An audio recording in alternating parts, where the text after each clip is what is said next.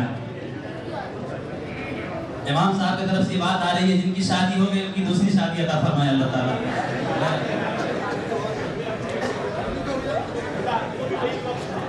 آمین آمین۔ حضرت قاری نور گوہر صاحب کے لیے اللہ تعالیٰ 3-4 بیویاں عطا فرمائے، یہ بات آ رہی ہے اس سے، اللہ تعالیٰ سب کی دعاؤں کو قبول فرمائے۔ حضرت گرامی، آپ کے سامنے یہ بات آ رہی تھی، یہ بندہ کہنے کی کوشش کر رہا تھا اللہ تعالیٰ کی ذات پر، اللہ تعالیٰ کی صفات پر، یہ پیش کیا جا رہا تھا اللہ تعالیٰ اول ہے۔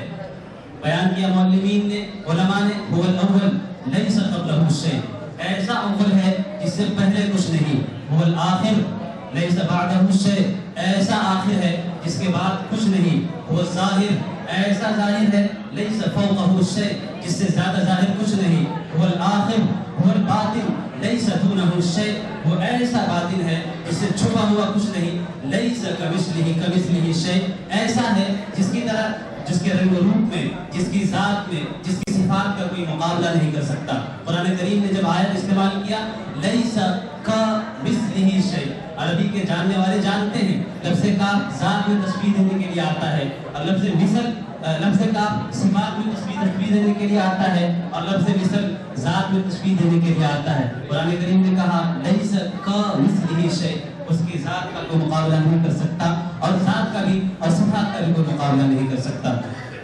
حضرات گرامی، آئیے ہم اس پروگرام کی کڑی کو آگے بڑھاتے ہیں اور آپ کے سامنے ایک منظر پیش کرتے ہیں۔ حدیث جبریل آپ میں سے ہر ایک نے سن رکھی ہوگی۔ حدیث جبریل کا منظر کیا تھا؟ منظر یہ تھا کہ آپ علیہ السلام تشریف فرما ہے، صحابہ کا مجمع ہے، ایک مسافر آتا ہے، ایسا مسافر لگتا ہے کہ ابھی ابھی غسل کر کے آیا ہوا ہے، قریب کا آیا ہوا ہے، اور ایسا ہے جسے کوئی جانتا بھی نہیں ہے، اور وہ مسافر رسول اللہ صلی اللہ علیہ وسلم سے سوال کرتا ہے، متی الساعہ، ما الاسلام، مختلف سوالات کرتا ہے۔ اللہ کے رسول کہیں جواب دیتے ہیں اور کہیں لا علمی کا اظہار کرتے ہیں۔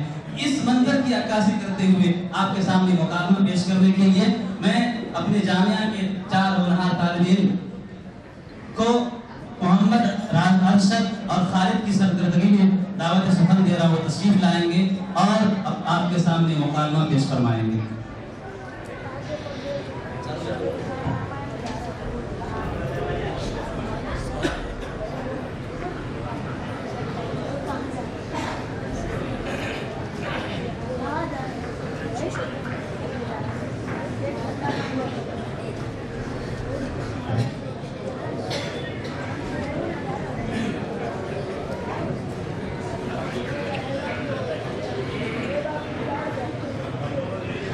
حضرت گرامی، ایک بات اعلان کے لیے رہ گئی تھی کہ مغرب کے بعد اور عصر کے بعد کل ملا کر پروگرام میں تقریباً 20 بچوں نے حصہ لیا ہے۔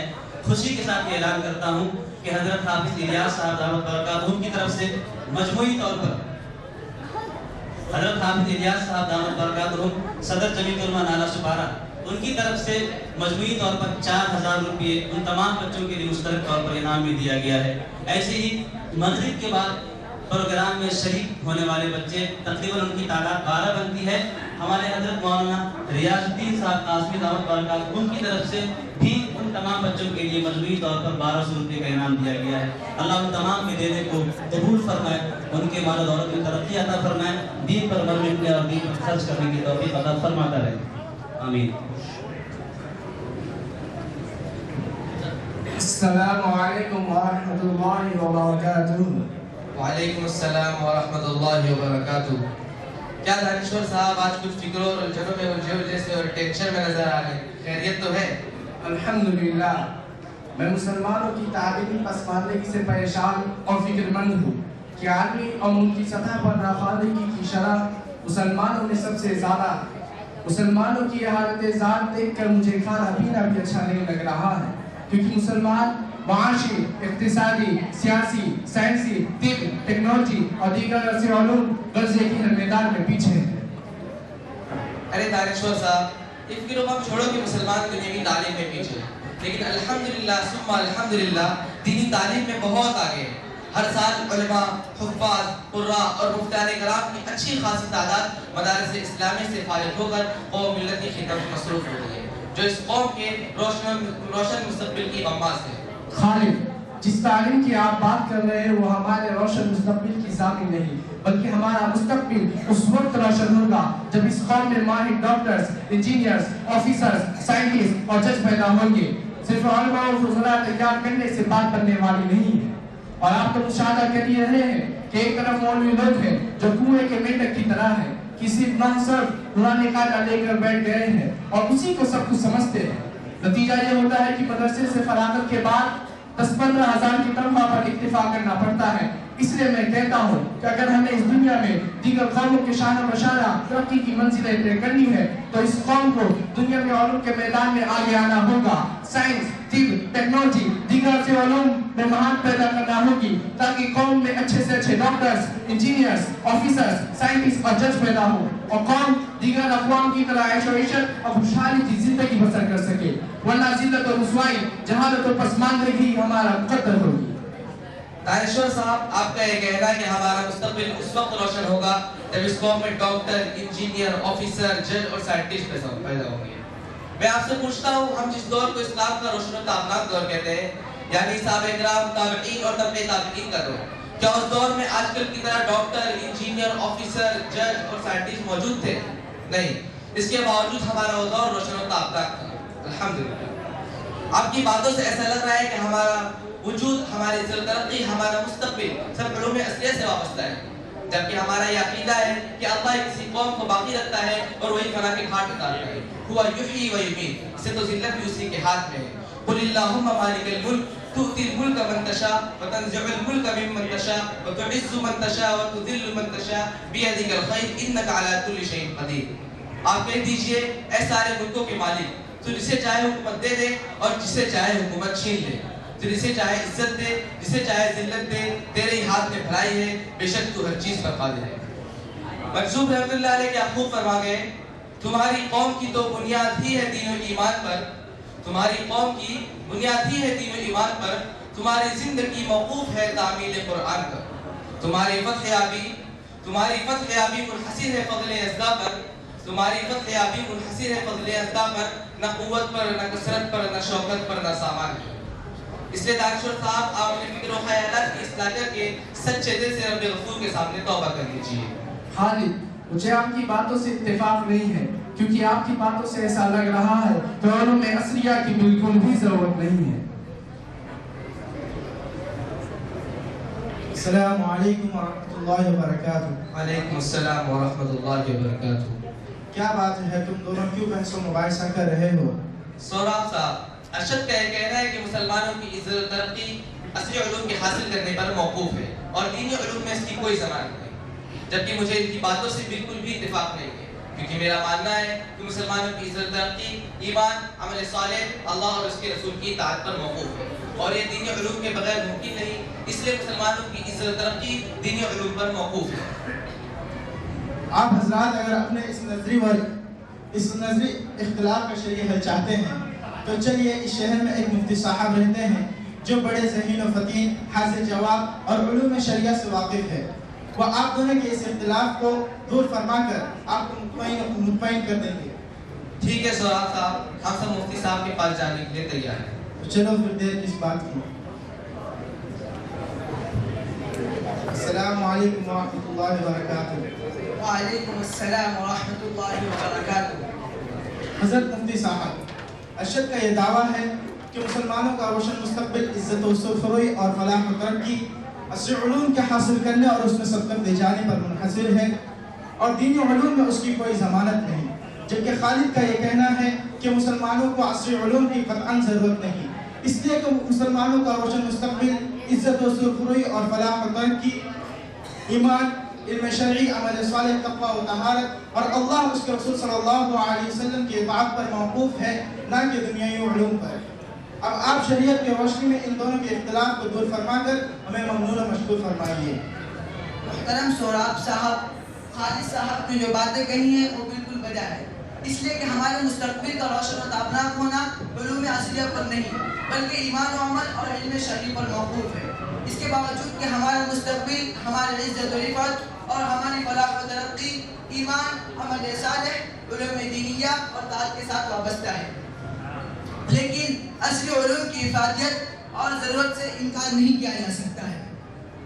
علوم عصریہ کا حاصل کرنا نہ صرف جائز و مباح بلکہ فرض کفایہ ہے، جیسا کہ ارشاد خداوندی ہے وَعَلَّمْنَاهُ صَنْعَةَ لَبُوسٍ لَكُمْ اور وَأَلَنَّا لَهُ الْحَدِيدَ سے مختلف مصنوعات مثلا برتن اور دیگر ضروری اشیاء کی صنعت اور یصنع الفلک بأعیننا سے کشتی و جہاز سازی کی صنعت کی اباحت اور وَهُوَ الَّذِي مَرَجَ الْبَحْرَيْنِ يَلْتَقِيَانِ بَيْنَهُمَا بَرْزَخٌ لَا يَبْغِيَانِ هَذَا عَذْبٌ فُرَاتٌ وَهَذَا مِلْحٌ أُجَاجٌ وَجَعَلَ بَيْنَهُمَا بَرْزَخًا وَحِجْرًا مَحْجُورًا سے سائنس اور ٹیکنالوجی کی تعلیم کی اہمیت و افادیت ثابت ہوتی ہے.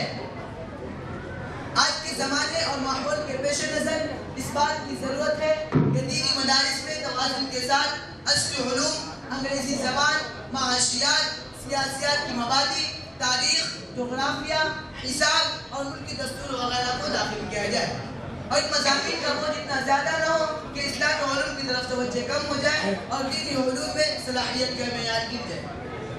اسی طرح دوسری جانب بھی اس بات کی اشد ضرورت ہے کہ عصری درسگاہوں میں بھی اسلامی علوم، قرآن و حدیث، سیرت نبوی، سیر صحابہ اور ضروری فقہی مسائل کو لازم کیا جائے، اس لیے کہ دینی و شرعی علم تمام علوم پر فائق و برتر ہے. دینی و عصری علوم کے مبادیات کے حصول کے بعد جس فن میں بھی تخصص کا عہد ہو اس میں اختصاص کر کر اس فن کا ماہر اور باکمال بن سکتا ہے. خلاصہ کلام یہ ہے کہ علم دین کا حاصل کرنا فرض عین ہے، اسی میں ہماری بقا و فلاح، عزت و ترقی مضمن ہے. علوم عصریہ کا حاصل کرنا نہ صرف جائز و مباح بلکہ فرض کفایہ ہے. یہ بات یاد رکھنا چاہیے کہ ہمارے اور غیرت و ترقی کے اصول جدا جدا ہیں. غیر چونکہ احکام شریعت کے مکلف نہیں، دنیا میں ترقی کے لیے انہوں نے جو غیر شرعی اصول اپنا رکھے ہیں دنیا میں ان کو اس کا کوئی وبال نہیں ہوگا اور وہ ترقی کے منزل طے کرتے چلے جائیں گے.